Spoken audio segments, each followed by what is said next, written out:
Olá, tudo bem?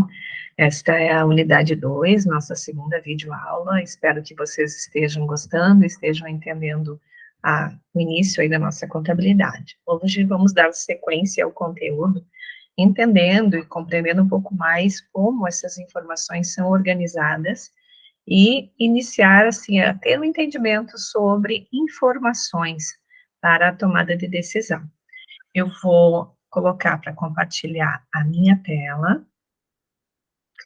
Essa apresentação fica disponível, a nossa tutora, a Geordessa, coloca também, né, a apresentação disponível para consulta de vocês, e a gente, então, deixa eu só verificar se está aparecendo, está sim.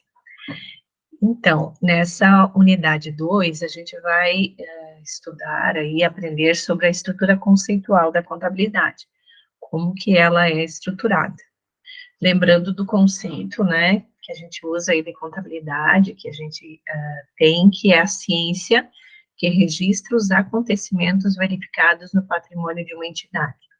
Então, o que quer dizer isso, né? O que é o registrar? É escrever, é oficializar, é manter um controle, né, de tudo o que acontece que seja relacionado a valores que aumentam e que diminuem o patrimônio de um indivíduo, uma empresa, uma associação. Então, eu, Estela, posso ter a minha contabilidade, como tenho, a da minha família, ou de uma empresa, né, da Unijuí, onde eu trabalho, então, da empresa onde vocês trabalham, ou da empresa de vocês, né, cada um pode ter aí a sua contabilidade.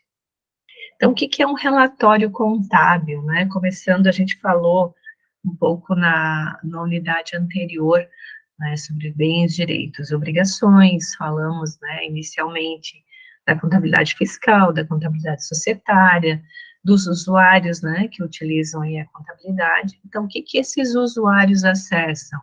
Eles não acessam a contabilidade de uma empresa, eles acessam os relatórios. Então, o que é esse relatório?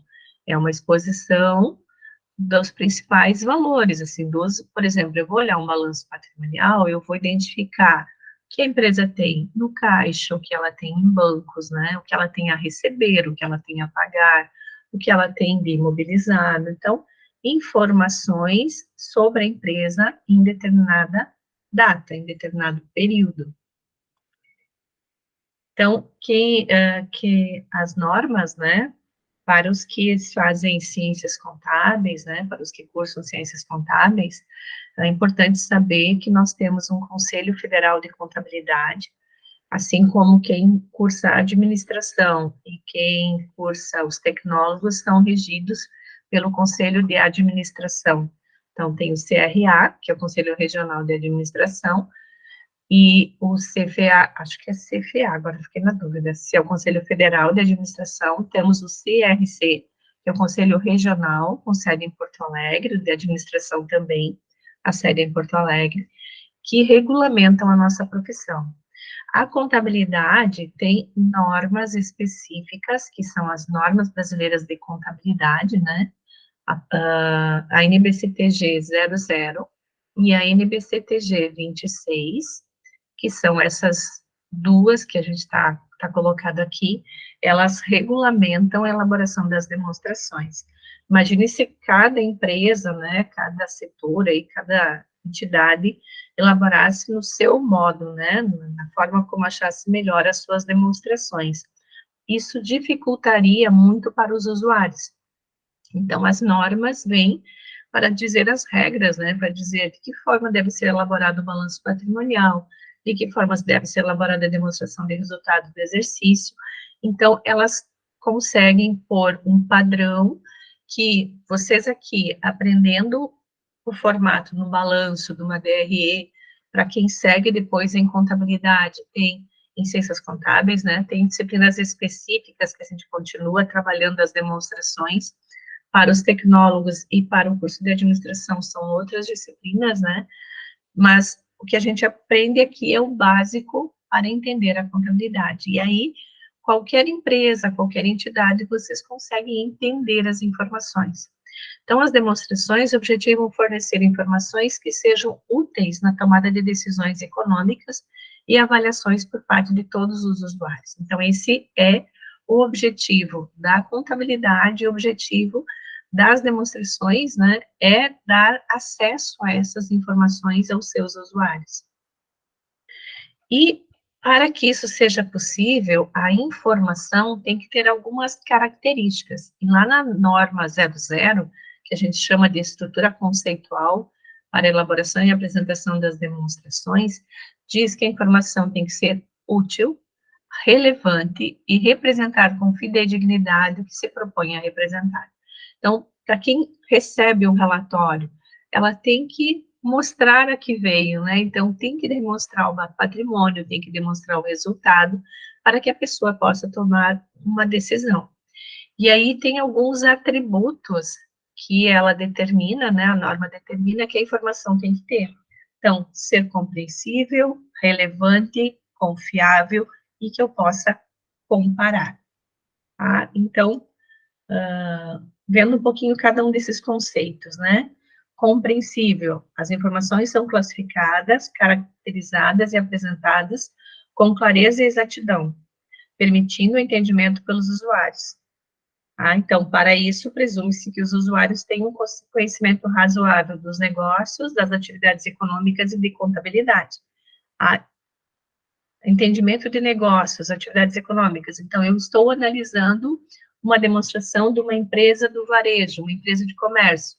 Então, eu sei as características daquele tipo de empresa. Por exemplo, uma empresa que é do comércio tem menos imobilizado, tem mais estoque, tem mais valores a receber, trabalha muito com a questão do capital de giro. Então, para quem analisa essas demonstrações, é isso que tem que entender, é essa parte também. E eu tenho que entender contabilidade, eu tenho que saber o que é um ativo, o que é um bem, o que é um direito, um passivo, um patrimônio líquido. Então, para quem vai olhar isso, a demonstração tem que mostrar isso, tem que ser compreensível, para que eu possa entender o que está demonstrando. Comparabilidade. Tá? Então, a informação acerca da entidade que reporta a informação será mais útil caso possa ser comparada com uma informação similar sobre outras entidades e com informação similar sobre a mesma entidade. Então, eu não posso ficar mudando, né, de formato toda hora. Eu sigo um padrão para quem for olhar, possa olhar, bom, que desempenho teve a empresa no primeiro semestre de 2021, no primeiro de 2022, e está tendo agora no primeiro de 2023. É maior, menor, o que aumentou, o que reduziu? Eu posso comparar. Tá? Um relatório só de um período não me permite, né, avaliar se ela está em crescimento, se ela está reduzindo, o que eu poderia fazer para melhorar, né, ou para potencializar esse desempenho. A verificabilidade permite, né, assegura aos usuários que a informação representa fidedignamente o fenômeno econômico que se propõe. Então, por exemplo, assim, as demonstrações publicadas na Bolsa de Valores pelas sociedades anônimas, né, Magazine Luiza, Americanas, que tem toda essa polêmica, né, Grupo Gerdau, a WEG, inúmeras empresas que publicam seus balanços. Para além de um contador, uma contadora que assina, né, que atesta que aquelas demonstrações são verdadeiras, demonstram a situação da empresa, também tem conselho fiscal, que fiscaliza, tem auditores, né, a parte de auditoria que fiscaliza, então elas podem ser verificadas e atestado que elas representam fidedignamente as informações da empresa. E a tempestividade questão, né, se refere ao tempo, tá? Então, quanto mais atual eu tiver uma informação, melhor para quem está tomando a decisão. Vamos supor que nós estamos nesse momento, em junho, que vocês recebam a informação de uma empresa que se refere a 31 de dezembro. Ela já não é mais relevante, né? Ela não é tempestiva, ela não está no tempo. Ela pode trazer um conjunto de informações que pode auxiliar na tomada de decisões, mas o ideal é que eu tivesse a informação já dos 5 primeiros meses do ano, para tomar a decisão. Falando, a gente chama de estática, né? Que é essa configuração de ativos, passivos, bens, direitos e obrigações em uma empresa e esse equilíbrio, essa estática, né? Então, no balanço patrimonial, a gente fala em balanço, é exatamente esse balanço aqui, mais tradicional, né? Eu tenho sempre ao lado esquerdo do balanço os ativos, que são os bens e os direitos. No lado direito, eu tenho os passivos, que são as obrigações. E aqui a gente considera a obrigação com terceiros, que são todas as dívidas que a empresa tem, e as obrigações com os sócios. Então, quando um proprietário, dois, três, um sócio, coloca o dinheiro numa empresa, é como se ele estivesse emprestando o seu patrimônio para aquela empresa. Então, ele coloca o seu dinheiro numa empresa com a intenção de obter resultados, né, obter lucros. Então, o objetivo da contabilidade pode ser estabelecido como de fornecer informação como suporte à tomada de decisão, tanto de usuários internos como de usuários externos. Vejam que eu estou focando muito, trazendo conceitos de autores, na questão da informação e da utilidade, muito menos da técnica. Por quê? Porque neste grupo aqui estão futuros administradores, técnicos, né, específicos em gestão de pessoas, ou de qualidade, ou de marketing, né, que estão fazendo essa disciplina, futuros contadores, que objetivamente vão elaborar as demonstrações contábeis, então, para todos entender que o objetivo é a informação, é ter uma informação de qualidade para que meu usuário possa tomar decisões. Então, o nosso patrimônio, retomando um pouquinho o que a gente falou na unidade anterior, né, é formado por bens, direitos e obrigações.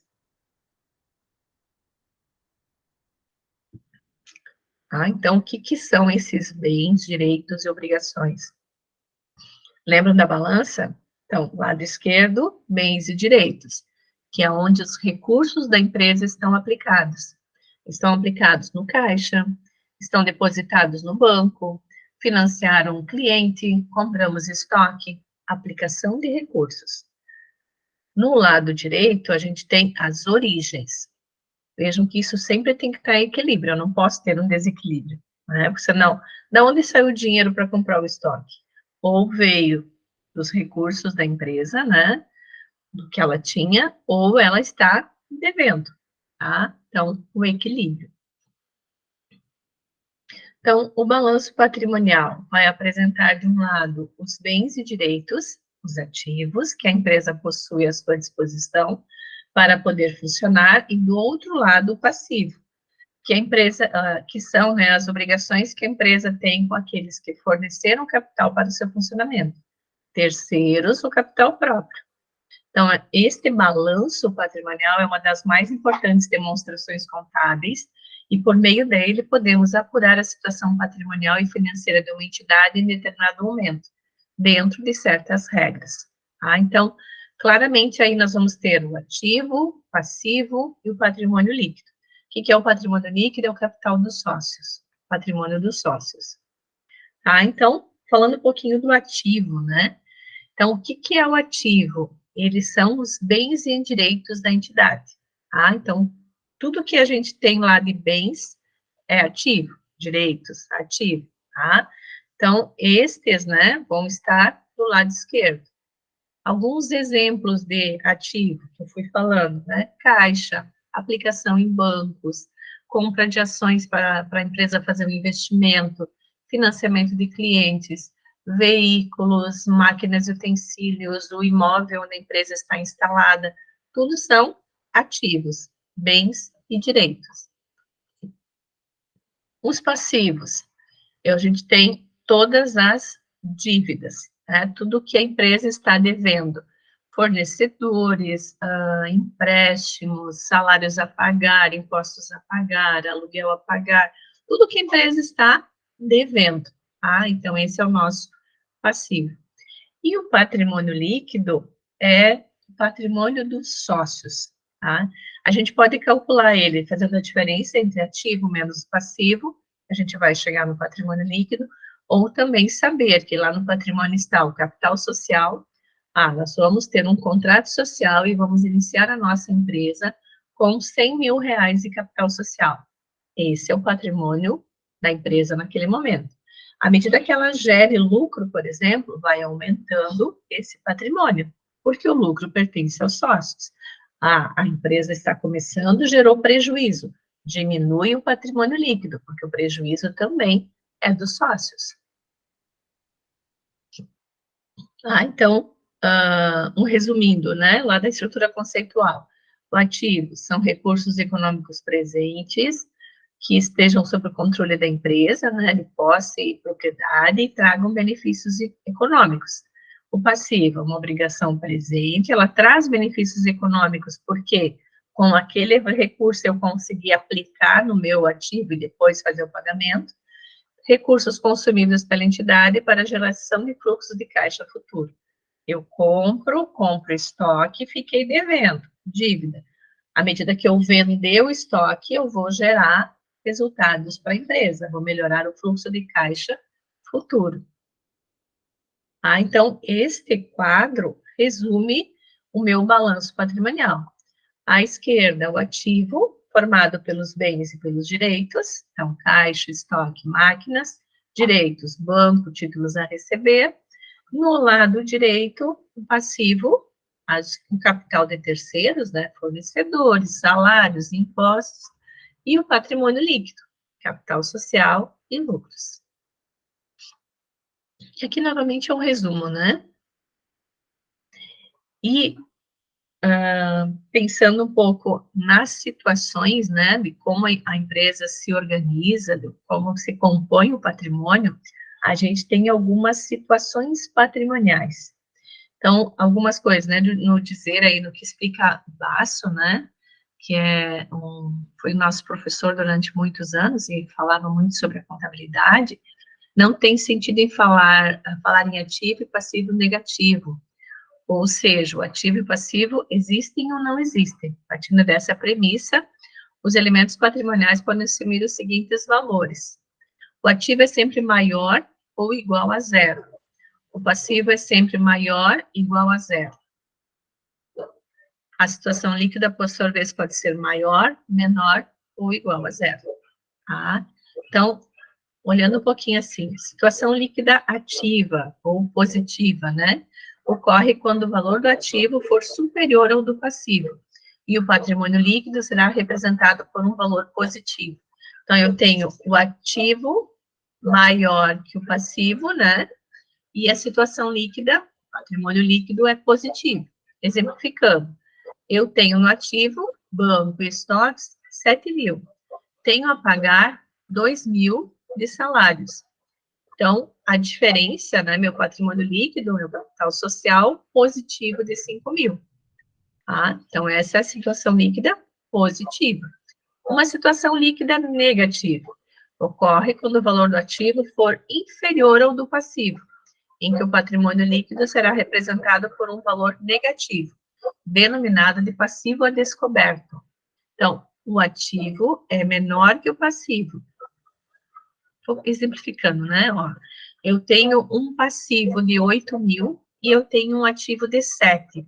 Mesmo que eu me desfaça, né, de todo o meu ativo, eu não tenho valor suficiente para pagar as minhas dívidas, Ainda faltaria recurso. Por isso que a gente diz que eu tenho um passivo a descoberto, eu tenho mais dívidas que recursos, Então, o ativo é menor que o passivo e o patrimônio líquido é menor que zero. Ele é negativo. Então, eu tinha um capital social de 5, mas a empresa já gerou tantas dívidas, tanto prejuízo, que agora ela tem prejuízos de 6, e o patrimônio é negativo de 1. Vejam que sempre o total do ativo tem que ser igual ao total do passivo e patrimônio líquido. E a situação líquida nula ocorre quando os valores do ativo e do passivo são exatamente iguais, e o patrimônio líquido é igual a zero. É uma situação mais difícil de acontecer, né? Porque eu teria que já ter consumido exatamente igual a zero o meu patrimônio líquido. Então, uma situação de eu ter, por exemplo, bancos e estoques 2 mil e salários a pagar 2.000. Ativo igual a passivo, PL igual a 0. Então, no balanço, à esquerda, as aplicações de recursos e à direita, as minhas origens de recursos, de terceiros e próprias. A aplicação, vamos supor que eu tenho uma aplicação, os sócios, né, começaram a empresa com 100.000, este valor, neste momento, está no caixa, tá? A origem, sócios, aplicação, dinheiro no caixa. Aplicação no sentido de aplicar o dinheiro em alguma coisa, não no sentido de aplicar o dinheiro num banco, por exemplo. Tá? Aplicar em estoque, aplicar no caixa, aplicar na compra de um veículo, de um imóvel, nesse sentido de aplicação. Então, se a gente ficou um pouco claro demais aqui o meu quadrinho, né? Mas no ativo eu tenho todo o valor no caixa, fechando 100.000, e o passivo eu só tenho o patrimônio líquido, né? Que é o capital social. No segundo momento, a empresa decide comprar à vista um veículo. Então, a origem do dinheiro é o caixa, 40.000, aplicado na compra de um veículo. O que a gente vai ter? A gente vai ter um caixa de 60, um veículo de 40, totalizando 100.000, e meu capital social continua 100.000, porque eu não mexi no capital social. Eu mexi no caixa e comprei um veículo, tá? Então, uma movimentação, o início da gente começar a entender o que é ativo, passivo, patrimônio líquido e como isso está lá representado no balanço patrimonial. Vou fechar essa minha apresentação e vou fazer com vocês um exercício, tá? Vou colocar para apresentar novamente. Um exercício da mesma forma que esse vai estar no questionário dessa unidade, que é para a gente ir exercitando, né? Então, vou fazer com vocês esse exercício. Deixa eu só ver se está aparecendo direitinho. Está. Então, eu coloquei uma lista de contas, tá? Deixa eu só tirar algumas, depois eu peço para a Judessa colocar essa tabela também, esse Excel, né, também disponível para vocês, que daí vocês conseguem aí acessar ele. Então, eu deixei aqui um conjunto de contas com os valores e que a gente precisa classificar, tá? O que é cada um deles. Então, vamos lá. Caixa. Caixa é bens, tá? A gente, um bem, né? Vou usar bens no plural. Móveis e utensílios, bens. Terrenos, bens. Veículos, bens. Investimento em ações. Eu pego o dinheiro da empresa e compro uma ação. A gente considera que são direitos, tá? Fornecedores. O que são fornecedores? Compro mercadoria e vou pagar a prazo. Obrigações.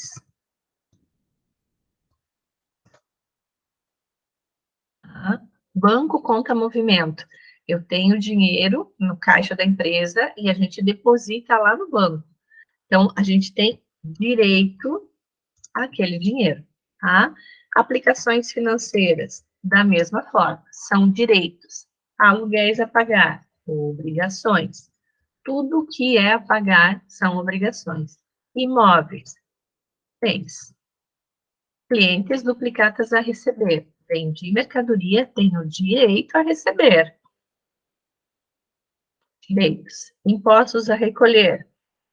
A pagar. Obrigações. Salários a pagar. Obrigações. Palabora a pagar. Obrigações. O que são? Estou com a corzinha errada aqui. Vamos mudar a cor. Obrigações é um verdinho. Obrigações. O que é prolabore? É o salário do sócio, tá? Estoques. Contas a pagar, obrigações. Financiamento de curto prazo, empréstimos, obrigações. Máquinas e equipamentos, bens. Financiamento de longo prazo, obrigações. Tá? Alguns para vocês começarem a entender aí bens, direitos e obrigações. Tá? Bens e direitos, ativo. Obrigações, passivo. capital social, patrimônio líquido. E que neste exercício a gente vai fazer pela diferença do ativo menos passivo, tá? Então, vou somar bens, vou somar os bens aí.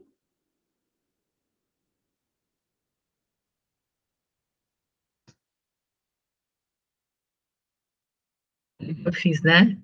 Ao invés de somar os valores, coloquei na coluna onde eu classifiquei. É claro que não ia dar certo, né? Bens, direitos, aqui, aqui, obrigadas a receber. E isso vai totalizar, então, bens mais direitos, total do ativo. As minhas dívidas, as minhas obrigações, os 80, os 12, 25, 12 novamente, 8, 24, 30, 200. Então, 391. Então, esse é o meu passivo. O que é o meu patrimônio líquido? É a diferença do ativo menos o passivo. Esse é o meu capital social, ou patrimônio líquido nesse momento. O que são as origens? Lembram que é tudo que é capital, de terceiros e próprio. Então, passivo mais patrimônio líquido. O que é a aplicação? É o meu ativo, ou os bens mais os direitos. Capital de terceiros, as obrigações, o passivo. Capital próprio, capital dos sócios, que é igual ao patrimônio líquido, tá? Então, um início, né, para a gente ir entendendo o que é ativo, passivo, patrimônio líquido, compreendendo que o ativo é formado por bens e direitos e que o passivo é formado pelas obrigações. A diferença dos bens e direitos menos as obrigações me dá o patrimônio líquido. Está certo? Vou interromper o compartilhamento, dizendo novamente, né, que a gente vai ter essa informação, vai estar disponível, né, para vocês lá no nosso Moodle, né, e espero que vocês gostem aí da videoaula, gostem da disciplina e continuem interagindo no fórum comigo, tá? Um abraço a todos.